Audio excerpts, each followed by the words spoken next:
নমস্কার বন্ধুরা, আমি দেবাশিস চৌধুরী সরাসরি কাঞ্চন জুয়েলার্স থেকে আপনাদের জন্য একটা ভীষণ ইনফরমেটিভ ভিডিও। এবং এই ভিডিওটা যে মিস করবে সে অনেক বড় কিছু মিস করবে। আজকে আপনাদের সামনে একটা বিশাল বড় রহস্যের পর্দা ফাঁস করবো আমি।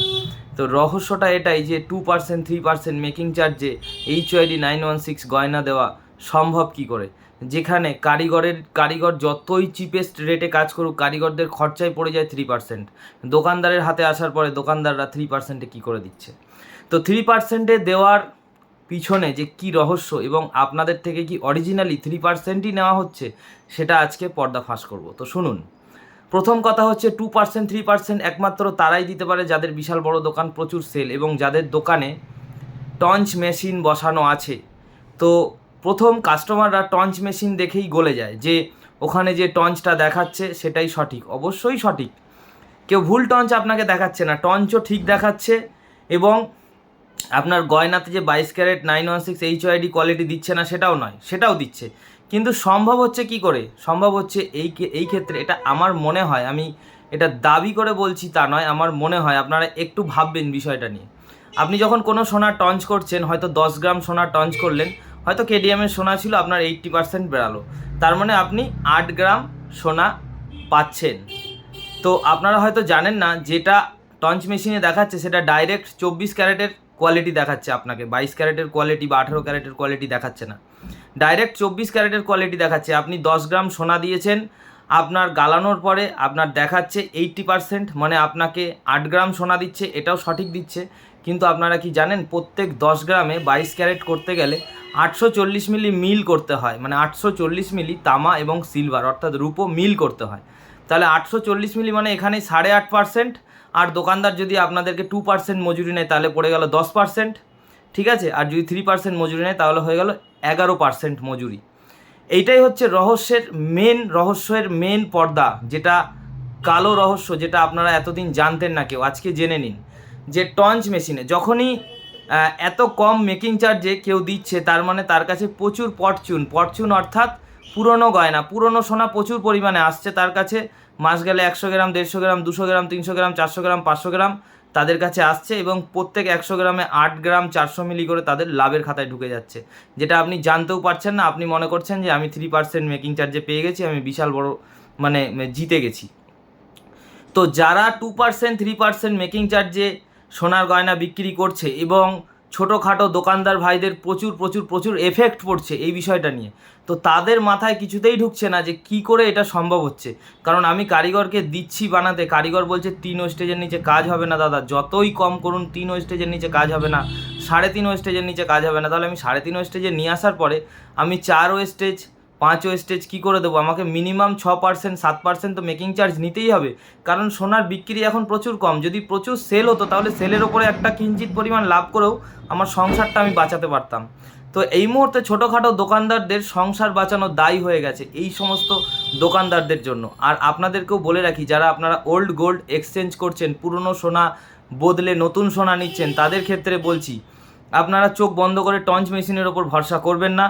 আপনারা পারলে একটা ছেড়ে 3টে দোকানে দেখান, যে আপনাকে বেশি পরিমাণে সোনা দিচ্ছে তার থেকেই আপনি কিনুন। আর প্রথম কথা, আপনি যখনই কোনো টঞ্চ মেশিনে দিচ্ছেন, টঞ্চে যা দেখাচ্ছে সেটা ডাইরেক্ট 24 ক্যারেট দেখাচ্ছে, কিন্তু আপনাকে দেওয়া হচ্ছে 22 ক্যারেট, অর্থাৎ প্রত্যেক 10 গ্রামে 840 মিলি, এটা কিন্তু দোকানদারের খাতায় অ্যাড হচ্ছে। এবং 3% বা 2% জিএসটি যেটা মজুরি নিচ্ছে সেটাও কিন্তু দোকানদারের খাতায় অ্যাড হচ্ছে। তো সেক্ষেত্রে কারিগরকে 3% 4% 5% দিয়ে কাজ করালেও দোকানদারের কিন্তু 5% 6% লাভ থেকেই যায়।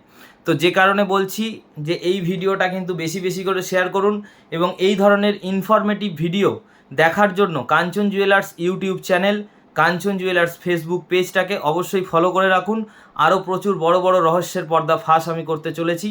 তো আপনারা যদি এই ভিডিওটা ভালো লেগে থাকে অবশ্যই লাইক করুন, শেয়ার করুন এবং আপনাদের আত্মীয় স্বজন বন্ধু বান্ধবের সাথে শেয়ার করে দিন। আর একটা কথা বলি, যে আমাদের কাজ, অনেকে মনে করে যে মজুরি এত টাকা হয় কি করে একটা গয়নার।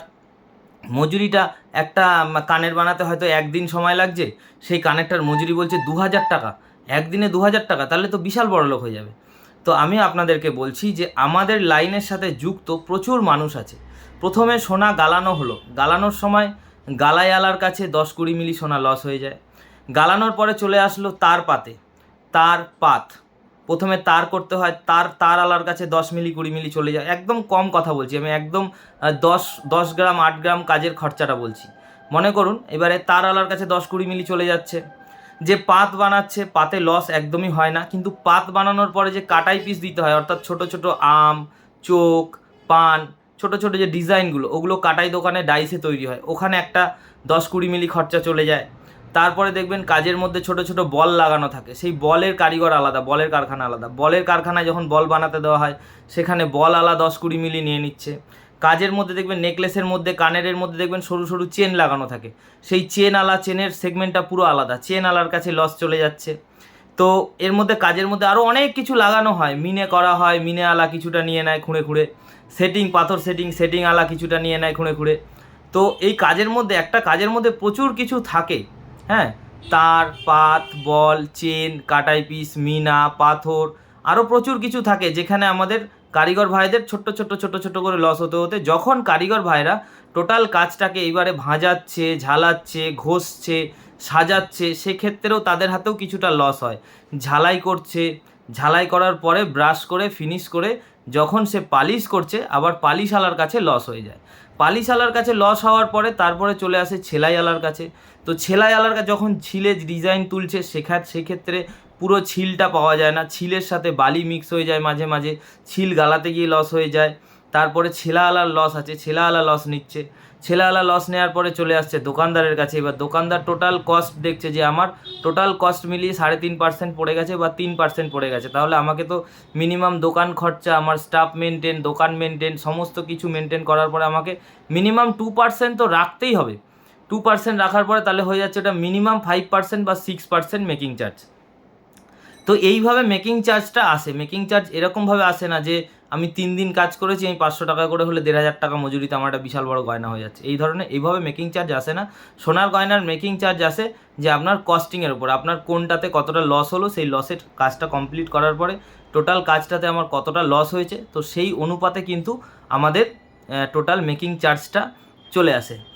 তো আজকে একটা এত বড় রহস্য আমি আপনাদের সামনে উদ্ঘাটন করলাম। তো বারবার বলছি যে প্রত্যেকটা দোকানদার ভাইরা যারা ছোটোখাটো দোকানদার, তাদের ক্ষেত্রে কিন্তু 50 লাখ 60 লাখ টাকা দিয়ে একটা টঞ্চ মেশিন বসানো সম্ভব নয়। একটা টঞ্চ মেশিন বসাতে গেলে 50 লাখ 60 লাখ টাকা খরচা। তো একটা টঞ্চ মেশিনের খরচা একটা বড় দোকানে 1 মাস বা 15 দিনের মধ্যেই উঠে যায়, যে কারণে তাদের গায়ে লাগে না। তো এই যে ব্যাপারটা আপনাদেরকে বললাম, আপনারা অবশ্যই এক জায়গায় টঞ্চ করে কোনো দিনও সোনা পাল্টাবেন না, কারণ এখন সোনার দাম প্রচুর বেশি।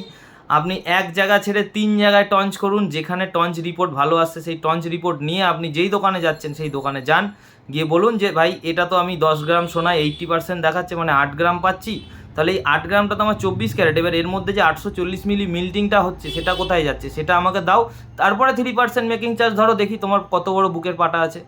কোনো দিন সম্ভব নয়। তো ভিডিওটা কেমন লাগলো অবশ্যই জানাবেন, এবং আমার দোকানদার ভাইরা আমাদেরকে অবশ্যই এই ভিডিওগুলো শেয়ার করে সকল কাস্টমারদের মাঝখানে ছড়িয়ে দিন যে টঞ্চ মেশিন বসানোর পিছনে কী রহস্য আছে। ধন্যবাদ।